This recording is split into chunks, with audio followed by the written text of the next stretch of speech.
Anda kembali di iNews Petang, pemirsa. Kelompok Gavatar atau Gerakan Fajar Nusantara semakin santer disebut-sebut sebagai pihak di balik hilangnya beberapa orang dan juga sempat menghilangnya Dr. Rika, warga Yogyakarta bersama anak balitanya. Dan langsung untuk mendalami proses perekrutan gerakan semacam ini di studio telah hadir tamu kami yang sempat menjadi korban perekrutan organisasi terlarang di Indonesia. Dan langsung saya sapa Mbak, telah bergabung ya Mbak ya. Selamat sore.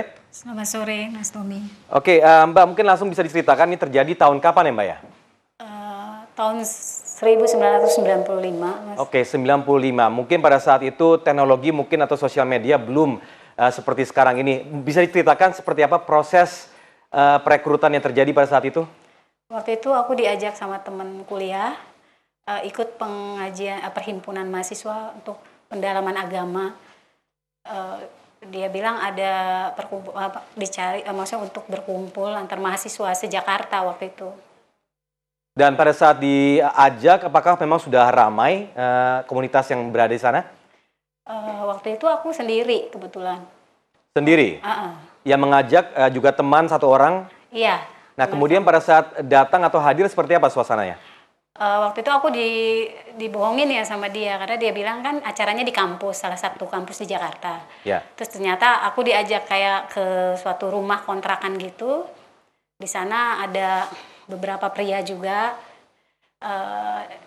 dibilangnya Abi ya, kepala di sana. Gitu. Kemudian seperti apa proses yang berlangsung di sana? Biasa pertama wawancara gitu, namanya siapa, latar belakang keluarga, ada keluarga polisi apa ABRI apa enggak gitu, alamat rumah semua Mas, biodata gitu. Jadi biodata semua ditanyakan begitu ya secara detail ya.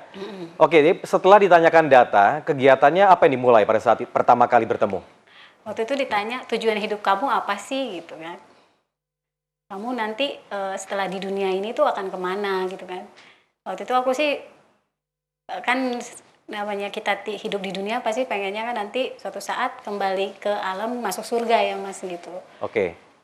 Dan pada saat itu Mbak sendiri sudah sudah melihat ada kesan bahwa ini sesuatu yang aneh atau belum pada saat pertama? Pada saat itu sih aku juga udah ngerasa aneh gitu loh, udah. Tapi sempat dijalani ya? Iya, sempat dijalani. Apa yang dijalani seperti apa? Pengajian langsung atau seperti apa? Enggak, jadi dia akidahku diberesin pengertian-pengertian dasar kita saat kita masih kecil kan mengenai agama. Islam tuh sholat 5 waktu, itu mereka rubah gitu loh. Dirubah menjadi? Ternyata selama ini yang kita jalanin tuh beda dengan pengertian Islam mereka gitu. Yang menurut mereka seperti apa pengertian Islam itu? Yang kita tahu Islam itu kan yang kita tahu tuh ada rukun iman, rukun Islam gitu loh. Yang basic-basic, sholat, puasa. Ternyata yang setelah saya jalanin berbeda gitu loh. Oke, tapi banyak yang bilang bahwa ini adalah termasuk proses cuci otak. Nah, pada saat awal-awal kok boleh saya katakan bergabung atau hadir di sana, apakah memang ada kesan bahwa Mbak sendiri cuci otak? Sebenarnya sih waktu awal itu aku juga sempat kaget karena cepet ya maksudnya dikasih ayat-ayat gitu kita tuh langsung shock gitu. Yang selama ini kita tahu ternyata beda banget. Terus terbawa gitu loh. Terbawa seperti kita langsung kayak nurut aja gitu. Nurut, tapi dalam saat yang sama apakah sudah merasa takut? Iya, ada rasa takut. Oke, tapi setelah kehadiran Mbak pertama di sana, apakah berlanjut? Iya, sampai waktu itu sampai 3 kali ya pertemuan 3 hari gitu. Oke, tapi tadi sempat dikatakan bahwa memang apa yang dijalankan oleh Mbak sendiri dianggap berbeda dengan teori yang mereka terapkan gitu ya? Boleh di-share sedikit mungkin, apa yang membuat ini sangat berbeda? Apakah ada beberapa, tadi disebutkan kan rukun iman, rukun Islam, apakah perbedaannya cukup melenceng? Iya, kayak misalnya kita kan tahu tuh yang namanya sholat 5 waktu tuh sholat, yang kita tahu tuh subuh, zuhur, asar, ya kan, maghrib, isya gitu. Ternyata mereka itu sholat itu artinya berkumpul gitu loh.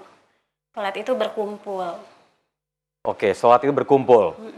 Tapi ada sesuatu penerapan secara istilahnya sampai pemaksaan, ada tidak pemaksaan di situ? Eh, Ya waktunya mereka yang tentukan gitu loh. Mau jam 7 pagi kita harus datang jam 7 pagi. Jam Oke. 7 malam kita harus datang jam 7 malam. Dan kegiatan di luar yang berhubungan dengan agama Islam sendiri seperti apa di sana? Yang kita tahu Islam itu harus jujur, harus tidak keras gitu loh. Itu berbeda mereka. Mereka karena pemikiran mereka orang yang di luar organisasi itu kan kafir ya, maksudnya orang Oke. yang nggak sepaham, jadi berhak kita bohongin gitu loh. Dan pada saat Mbak di sana semua rata-rata usia muda juga pada saat itu? Iya, rata-rata kebetulan aku satu tempat itu mahasiswa semua. Mahasiswa semua. Dan apakah mulai disebarkan atau diberi tahu cara-cara untuk setidaknya mengajak teman-teman Mbak juga di yang lain? Iya, kan kita juga harus ngajak kan. Ada aturannya situ? Iya ada, yaitu harus keluarganya nggak boleh yang anak polisi, ABRI gitu.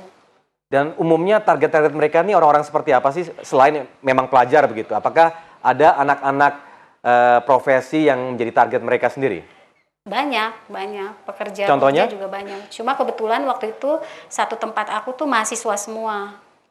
Apakah ada misalnya permintaan uang misalnya? Iya, karena kita harus bayar targetnya uang kan dalam satu rumah itu harus terkumpul dana misalnya 10 juta gitu Mas. 10 juta? Satu orang?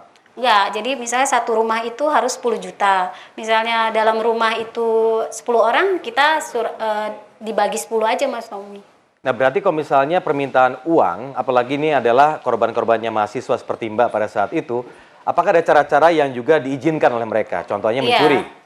Iya kayak misalnya kita boleh misalnya bohong sama orang tua misalnya kan buat bayar kuliah atau mencuri ya karena kan kita boleh mencuri dari orang yang di luar organisasi ini. Jadi boleh mencuri uang dari orang di luar organisasi? Iya. Oke, pada saat itu Mbak sendiri sudah sempat melakukan hal seperti itu? Enggak, aku nggak mau. Oke, Aku nggak mau, itu bertentangan kan. nah, kalau yang saya dengar dari cerita-cerita yang lain bahwa unsur pemaksaan ini juga tidak berlangsung hanya sekali dua kali. Jadi ketika orang yang telah dipanggil ini sulit sekali untuk bisa menolak begitu. Apakah pada saat itu sempat juga terjadi pada Mbak? Iya, karena kan setiap misalnya aku mangkir kan, sholat itu mereka nentukan waktu gitu. Aku mangkir, aku lebih milih kuliah. Nanti aku ditungguin sama orang mereka sampai aku pulang kuliah, terus didoktrin lagi gitu loh. Dan ini selalu di tempat yang sama doktrinnya? Iya. Di sebuah rumah yang sama begitu? Iya, waktu itu aku tempatnya di daerah yang sama gitu. Dan itu pada saat Mbak sendiri sudah mulai curiga dan takut, apakah sempat melapor? Enggak, kan kita nggak boleh lapor sama orang tua, sama temen gitu, sama saudara. Lalu bagaimana cara Mbak untuk bisa lepas dari organisasi tersebut? Waktu itu aku hadapin aja gitu loh, karena aku harus berani gitu loh. Karena ini salah. Jadi aku ini terus kan diikutin terus kan. Aku selalu mangkir sholat kan. Setiap dipanggil aku nggak mau, alasannya aku kuliah, aku alasannya banyak lah gitu. Tapi dia tetap ditungguin sama mereka sampai ke rumah, sampai ke kampus gitu. Sampai ke rumah? Iya. Dan itu sampai orang tua Mbak juga tahu? Iya, aku bilang teman pengajian. Oh, Mbak tidak melaporkan kepada orang tua juga? Tidak. Oke, saya break dulu ya Mbak ya. Nah, kita lanjutkan setelah jeda, kita akan kembali berbincang mengenai hal ini. Jangan kemana-mana pemirsa, iNews Petang akan kembali masih membahas organisasi yang dianggap sesat di Indonesia. Tetaplah di iNews Petang.